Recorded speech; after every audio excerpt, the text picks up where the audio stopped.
If your business stops when you stop, that's not a people problem and it's not a time problem. It's a data problem. I learned that the slow way. I've run a lead gen agency for the last 7 years, call centers north of 100 plus seats, hundreds of millions of dollars in lead spend, 13 different verticals. And for most of those 7 years, my business needed me in the room for every real decision. Not because my team wasn't good, because no one else could see what I could see. The whole business lived in my head. So every answer had to come through me. About a year ago, one moment changed how I think about all of it. I'm looking at one of our weekly reports and notice a dip in sales one week, then out of nowhere, a strong jump over the next 2. So I asked the team about it. Turns out they had caught bad ad fatigue on our main offer, relaunched a brand new angle, split tested the funnels, pulled feedback from our sales team, and added about $30,000 a week in net operating income all on their own. I only found out about it after it already happened. I wasn't in a single one of those conversations. The data told the story. The team acted on it, and I read about it later. That's what I want to walk you through. The exact system that makes that possible. Let's get into it. Look at how a business runs like that. Every person on the team is waiting for the owner. Every task gets approved by the owner. Every number that matters gets checked by the owner. The work does not flow through the business. It flows through one person because that person never built a business. They became the business, and that costs you more than your weekends. It means the business only exists in one place, your head, which is the worst place to keep a business because the second you step away from it, it goes dark. It means you can't delegate because handing off a decision means handing off everything you know about that decision, and it's all locked in your skull. So you try to hire your way out. You bring people on fast and they couldn't do as well as you because you couldn't hand over what you never wrote down. And it means the calls that move the money, the ones that need you, sit and wait until you have a free minute, which running everything you never do. If that's you, you're not behind and you're not lazy. You just never built the layer that lets you out. So let's talk about what that layer actually is. The data layer, the part everyone skips. Everyone wants to automate and everyone wants to delegate. And with AI now, automation is the easy part. Delegation, you can hand a task to a person or an agent any day of the week, but both of those break in the same spot. They both sit on top of your data. And if you can't see your own data clearly, then you're automating blind and you're delegating blind. You don't know if the thing that you automated is the right thing. You don't know if your team is making the right call because you can't check their work against anything. So you end up back where you started, doing it all by hand, and you decide automation and delegation just don't work for your business. They work fine. You skip the layer underneath them. I call it the data layer. Manual work sits on it. Automation sits on it. Delegation sits on it. It's a source of truth and it's the amplifier for all three. So you can tell if how you're doing something is even the best way to do it. Your automation points at the right target. Your team can act without asking you because the data says the same thing to them that it says to you. Skip it and you fall back into being the system. That's the whole game. So what does it look like when it's working? Let's start with what I open every week. These are the two things that I look at. The first is the attribute hub. I start by scanning every source we run and tagging it red, yellow, green. Red means it needs attention. Yellow means to watch it. Green means it's working. Push more volume, scale it up. My optimization team lives in there and goes deeper. I'm just reading the colors above. We do this both for our own company and for our clients. The second one is the report that pulls everything into one single view. Marketing, churn, profit retention, all the main numbers side by side for the last week, the last month, and the last 3 months. At the top of the report are those 5 numbers I check before anything else. How much cash is in the bank? How many weeks does that buy us? How much we made this week and whether we're about to hit our goal? How many new customers are coming? Under that, every team has its own line. Sales, new revenue closed, new deals in, win rate, anything stuck. Marketing, how many real leads came in? What each one costs? What's converting? Which ads are worth the spend and which ones are burning it? Finance, cash and runway in versus out. Who owes us? What's due? Operations, how much work shipped? Did it ship on time? Is the team buried or idle? Did we have to redo anything? And customer success or retention. Who stayed this month? Are they spending more or less than they did last? Are they using what we sell? We're sitting on it. How fast we answer when they need help. That's the whole picture on one page. And the only job of that page is to tell me where to look. It doesn't diagnose anything. It just points like a watchtower scanning for smoke. So let me tell you what happens when the watchtower lights up. Here's a real one. A while back, the reports flagged red on sales. Leads are flat, cost per lead is flat, but the sales fell off a cliff. Now the obvious read is the sales team took a dive. Somebody's slacking. And if I'm the system, that's where I go. I'd march into the sales meeting and start turning the screws on the wrong people. That's not what happened. An ops person caught it in the report, pulled in the head of sales and the head of marketing, and the three of them got on a 30-minute call. They knew the math was solid, so they stepped back, look at the whole funnel from the top, and cross-section it. It looked like a sales problem. It was a handoff problem, the gap between marketing and sales. When they dug in, the qualifications had slipped. Leads coming through were individual reps, not companies, people who couldn't actually afford what we sell. After sale qualification number had dropped right in line with the sales number. That's a marketing and a funnel problem wearing a sales problem close. Same day, they had the diagnosis and the recommendation, and they implemented the fix with our tools. That was about $20,000 in revenue caught and recovered that week in a meeting I wasn't in. Now, let me show you how you actually build the thing that makes that normal. 4 steps. This is the part that most people get wrong, and it's worth slowing down on. Step 1 is a standard schema. That's the one that stops people cold. So let's make it plain. All your tools speak different languages. Your call center logs an outcome one way, your CRM logs the same outcome a different way, your payment processor has its own words again. Same meaning, 3 dialects. A schema is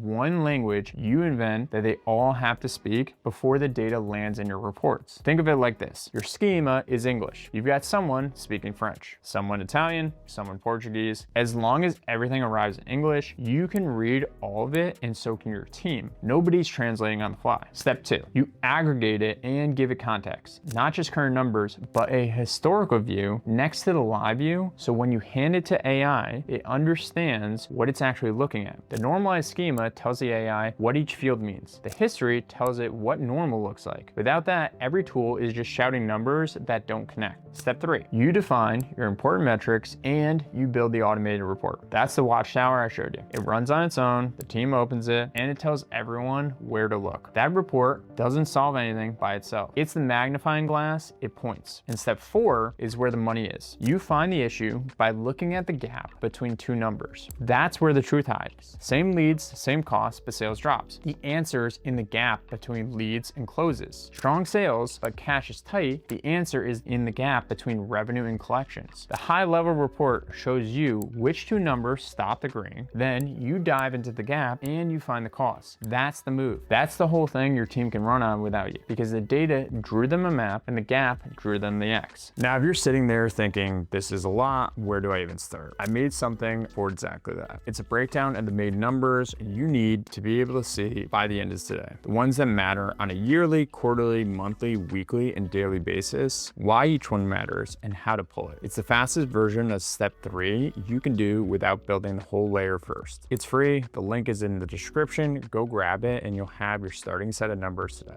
So let's come back to that $30,000 week story from the start. The reason I could find out about that after the fact instead of having to run it myself isn't that my team is special. It's that they could see what I could see. Same report, same numbers, same red, yellow, green. They caught the advocacy in the data. So they didn't just fix it, they beat the old conversion rates. None of that needed me because the data layer was already underneath them. That's the difference between a business that needs you and a business that runs. Build that layer, and stepping back stops being a risk. You're not gone, you're above it. You're reading the colors from the watchtower instead of fighting the fire. And the business keeps moving whether you're in the room or not. So you've got the build now. The schema, the aggregation, the report, and the gap between the 2 numbers where the answers hide. But none of it matters if you're making the same mistakes most owners make before they look at a single number. Click the video right here where I go through the most expensive data mistakes I've seen across 7 years in lead gen and exactly how to dodge them.